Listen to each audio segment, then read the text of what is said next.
Hello everybody, thank you for joining me. I am Paula from Paper Crafts by PRB, and I am making tags with paint swatch cards. So I made my own paint cards, paint swatches. You can kind of see the swatches right there. I just used paint and then I decorated it to make it look like a tag. So for example, here is one that I haven't decorated. And yeah, so it goes from dark to light, or from light to dark, obviously. And I just decorated it up and then cut the angles to make it look like a tag and then put a ribbon around them. Excuse me. So here is one that I made, and this one is a yellow, obviously yellow version. You can kind of see those swatch right there. I just use a paintbrush. And then I have a sunflower, a butterfly, a little lace for the top part, and then the back I can journal on the back of my tag.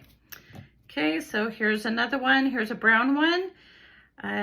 Obviously, some of them I started with the dark color at the top. So here's, you can kind of see the dark, lighter, lighter, lightest. This one I did dark, light, lighter, and then lightest down here at the bottom. And then I just embellished it with, certain things. I did a book page. I did some mesh right here. I don't know if you can see that. Okay, I did a brad, excuse me. And then I sewed around the edge. On the back of this one, again, you can journal on the back. And then I did a green one. So here is the green, and then has a butterfly and a bird, some embellishing, some clusters down here at the bottom. I did some tissue paper, some green tissue paper, glued some lace on there. Okay, here's the ribbon, and then there's the back. Okay, so today I'll do one more with you guys, and then today's gonna be kind of a blue theme. So I just kind of get my stuff and gather it around and try and get this to be as cohesive as I can. So just trying to get it to look right. Of course, there's no wrong way to do this. Everybody comes up with their own, versions, their own ways of doing this. Okay, so I'm gonna kind of do it like that, I guess. Let's put this underneath there like that. Okay, so I'm gonna do mine kind of like that. All right, so I won't be able to sew around my edges.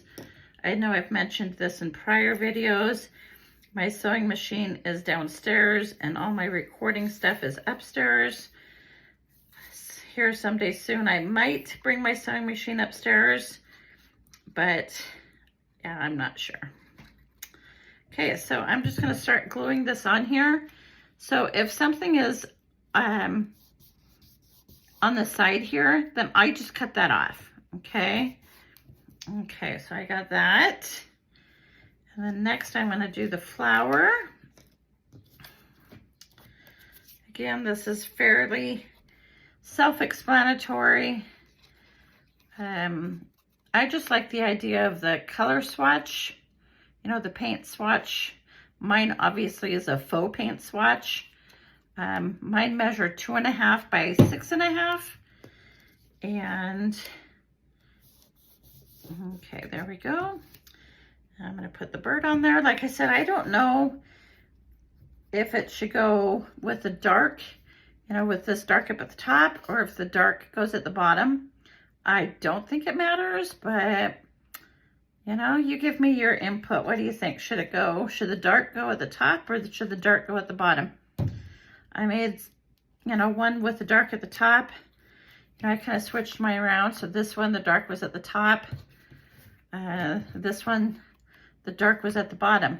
So yeah, I don't think it really matters, but I don't know, maybe it does. All right, so now I'm just gonna put my little cluster down here. Let's see here. Kind of like that. And then I will trim up around those edges, like I said.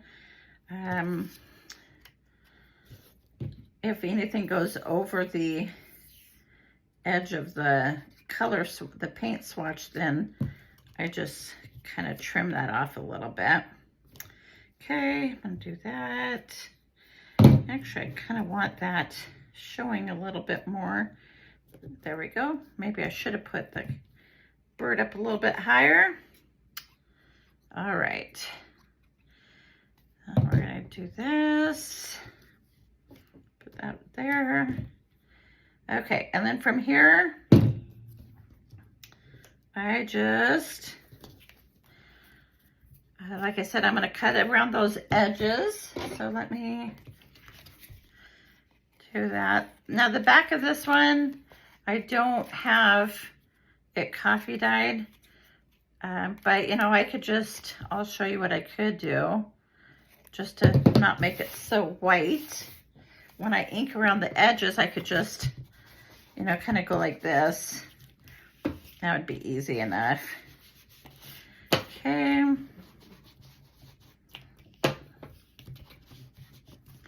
All right, so now I'm just gonna ink around those edges. Now I think it looks better with the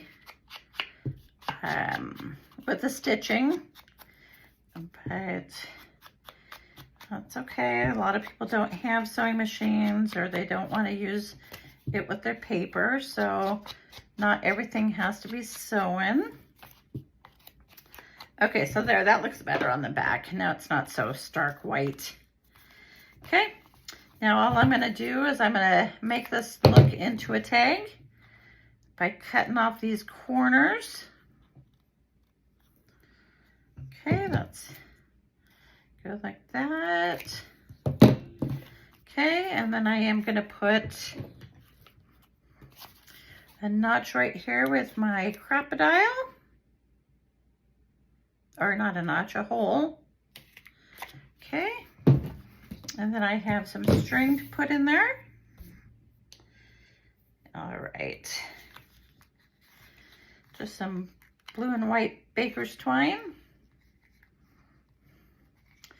All right, I really like the way these turned out. Like I said, I just use cheap paint. I know when I find it on sale at Joann's, or if I'm at Walmart, you know, a lot of times you can get the acrylic paints for like 99 cents. Okay, so I just pick up paints sometimes when I'm at the store when they're on sale, and that's all I used. I just used some acrylic paints to make my paint swatches. Again, here's one that I haven't done yet. You know, I just used one of those sponge brushes, and I just got my paint to go, you know, to get lighter. I just added, so this was probably the original paint color, and then on each one of these, I just added a little bit of white or cream color to it to lighten it up. Okay, so here's the blue one that I just made. All right, and here's the yellow one. Okay, back of it you can journal on. Okay, here's a green one. All right, I think you get the picture of it. Very easy to make, just from a simple paint swatch. You could even use the ones at the store, I'm sure, of course. Alrighty, I hope you enjoyed that video, and until next time, thank you.